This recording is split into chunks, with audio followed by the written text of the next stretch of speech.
ଆଜିର ଭିଡ଼ିଓ ଟିକିଏ ଭାବ ଆନନ୍ଦ ଦେବ। ପ୍ରଶ୍ନ ନମ୍ବର 1, ମଟର ଗାଡ଼ି 5, ଡ୍ରାଇଭର 4, ଯାତ୍ରୀ କେତେ?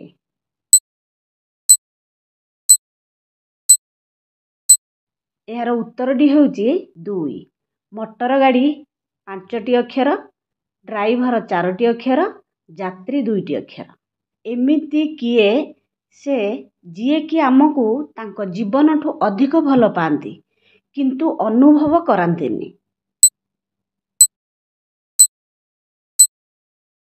ଏହାର ଉତ୍ତରଟି ହେଉଛି ବାପା। ଗୋଟିଏ ଦୌଡ଼ ପ୍ରତିଯୋଗିତାରେ ଜଣେ ପ୍ରତିଯୋଗୀ ଦ୍ୱିତୀୟ ପ୍ରତିଯୋଗୀକୁ ଅତିକ୍ରମ କରିଗଲା, ତାହେଲେ ତାର ପୋଜିସନ ବା ସ୍ଥାନ କେତେ?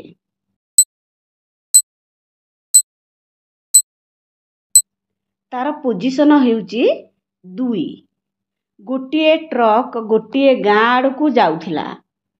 ରାସ୍ତାରେ 4ଟା ଟ୍ରକ୍ ସହ ଦେଖାହେଲା। ତାହେଲେ ଗାଁକୁ କେତୋଟି ଟ୍ରକ୍ ଯାଉଥିଲା?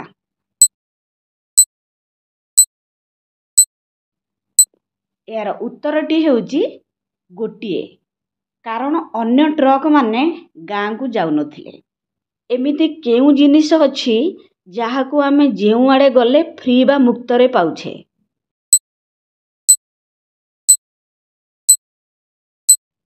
ଏହାର ଉତ୍ତରଟି ହେଉଛି ପବନ। ଏମିତି କେଉଁ ଜିନିଷ ଅଛି ବୁଡ଼ି ଯାଉଥିବ କିନ୍ତୁ ଆମେ ବଞ୍ଚେଇ ପାରିବାନି?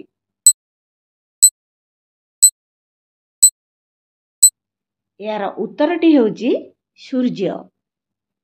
ରାଧାରାଣୀର 3 ଭଉଣୀ। ପ୍ରତ୍ୟେକ ଭଉଣୀର ଗୋଟିଏ ଭାଇ।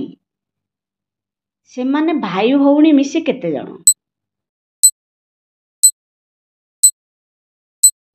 ରାଧାରାଣୀର 3 ଭଉଣୀ, ତେଣୁ ସେମାନେ 4 ଭଉଣୀ। ପ୍ରତ୍ୟେକ ଭଉଣୀର ଗୋଟିଏ ଭାଇ, ମାନେ 4 ଭଉଣୀଙ୍କର ବି ଗୋଟିଏ ଭାଇ, ତେଣୁ ସେମାନେ ଭାଇ ଭଉଣୀ ମିଶି 5 ଜଣ। ଗୋଟିଏ ଗଞ୍ଜା ଜାନୁଆରୀ ଠାରୁ ଫେବୃଆରୀରେ କାହିଁକି କମ୍ ବୋବାଇଥାଏ? ଏହାର ଉତ୍ତରଟି ହେଉଛି ଫେବୃଆରୀର ଦିନ ସଂଖ୍ୟା ଜାନୁଆରୀର ଦିନ ସଂଖ୍ୟା ଠାରୁ କମ୍। କୋଲକାତାରୁ ଗୋଟିଏ ଉଡ଼ାଜାହାଜ ହାଇଦ୍ରାବାଦ ଯିବାକୁ 90 ମିନିଟ୍ ସମୟ ଲାଗେ, କିନ୍ତୁ ଯେତେବେଳେ ହାଇଦ୍ରାବାଦରୁ କୋଲକାତା ଫେରେ 1.5 ଘଣ୍ଟା ସମୟ ଲାଗେ। ଏମିତି କାହିଁକି?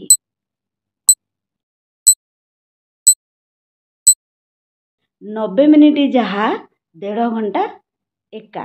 ପ୍ରଶ୍ନ ନମ୍ବର 10 ହେଲା, ଗୋଟିଏ ଛତା ତଳେ 10 ଜଣ ଲୋକ ଥିଲେ। ଛତାଟି ଛୋଟ ଥିଲା କିନ୍ତୁ କେହି ଓଦା ହେଉନଥିଲେ କାହିଁକି?